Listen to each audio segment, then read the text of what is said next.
Today we're going to take a quick look at this PTZ camera. The company did send it over and compensate me to make this video. So if you're looking to do webinars or a conference and you just need something that has a lot of flexibility, then this is definitely going to be an option for you.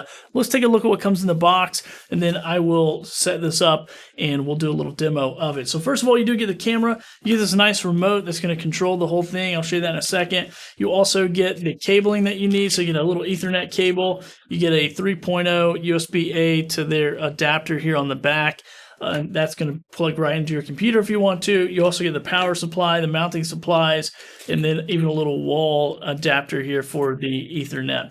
And then the manual that explains it all to you. So first of all, I'll just show you the remote, and I'll actually control it today with this as well. Very nice little setup here. So it does have focus, zoom, auto or manual focus, as you can see in that little box. This is how you're going to turn the camera and tilt the camera. So this is pan and this is tilt. Then obviously that's zoom there, which makes it PTZ. So pan, tilt, zoom. And then here's what the camera actually looks like. Very nice HD. So this is going to do 1080p, 60 frames for live streaming, video conferencing, church events, all that fun stuff. Now, as far as the video outputs, you get a lot of options here. So you can do SDI, you can do HDMI, you can do PoE, and that's it can be full NDI. So once you get this into your system network, you can bring it in as an NDI source. USB 3.0, which is probably how I'm going to hook it up. And then you also have the Ethernet here as well. So you have the RS422 plus the RS232, and then that's just the power supply there. Now you can also mount this. You can either set it on the table or you can mount it on a tripod, which is I've mounted this on a tripod. And very nice little setup, works great, easy to operate. So let's go over and take a look at some of the footage that I was able to capture with this. Okay, so I have the camera set up. Now this is going into my USB hub via USB 3.0 with a blue cable that's included.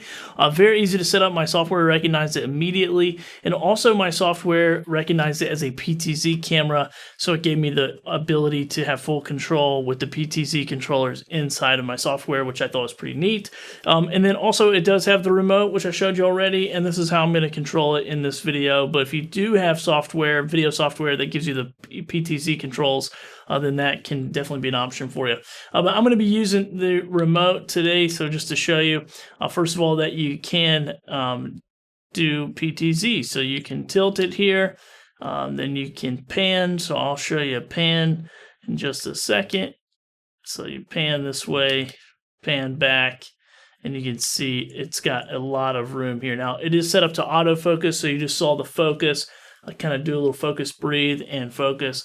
Then I can zoom it in as well, which this zoom is pretty impressive. So it's on autofocus, which I could change it to manual focus, but it does a pretty good job at autofocusing, especially if you just give it a second and let it start focusing. You can see it's zooming in pretty far. Now I'm about 5 feet in front of me is where the tripod is, and about 2 feet up or so is where the camera lens is, just to give you a little perspective. I'm in a pretty small room, but if I had this in a big auditorium or something like that, I could get some really interesting shots with it for sure. So that is kind of the zoom, and then once again you can pan, tilt, all that stuff with the control as well. Now, I will say you can jump into the menu, and this is where you can change everything. The language, the setup, so you can jump in. I'll jump into a few of these menus. There's a lot of stuff going on here, so you can go through and change those settings where you want them. You can get into your camera exposure, which is what I've done. Now, I've set this to manual 1/60, f2.0. And you can see I can go from 9.6 all the way to 1.6, I think. Yeah, so 9.6 to 1.6. And if I had this as my main camera, I would turn all the lights off in my studio and turn them one by one on, and then adjust the settings of the camera. So I'm just quickly throwing this together, but I can change the gain and get this looking a little bit better. And once again, it's like any other camera. It's just going to take a little time to learn it. Now it does have an AI exposure. I prefer everything manual, but you can see here you can do white balance mode, indoor, outdoor. You can do auto modes.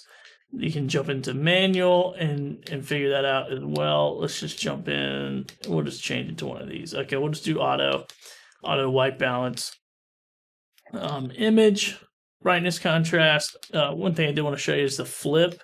So I do like you can flip it horizontal. You can also flip it vertical. Then you do have a night mode. So it's kind of like a black and white night mode, which is pretty neat.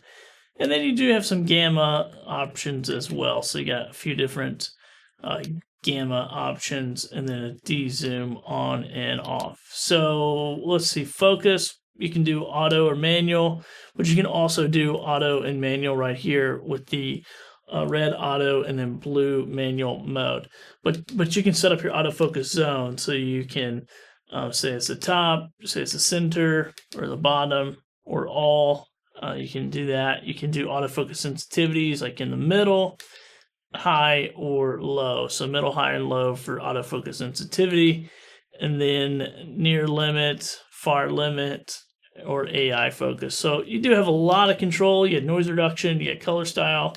So you can see that, right out of the box, you have just all kinds of different options. Now, obviously, it's going to change colors, and it's on the auto white balance. So that's what you're seeing there. If you don't want that to happen, you would just turn off auto white balance, and then it would stay the same, which this is on all cameras. The reason why I don't like auto white balance is because it will change like this.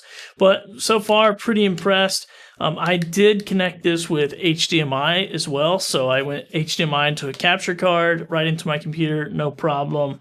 And then you can also connect it through like a PoE switch and put it as an NDI camera, which is awesome.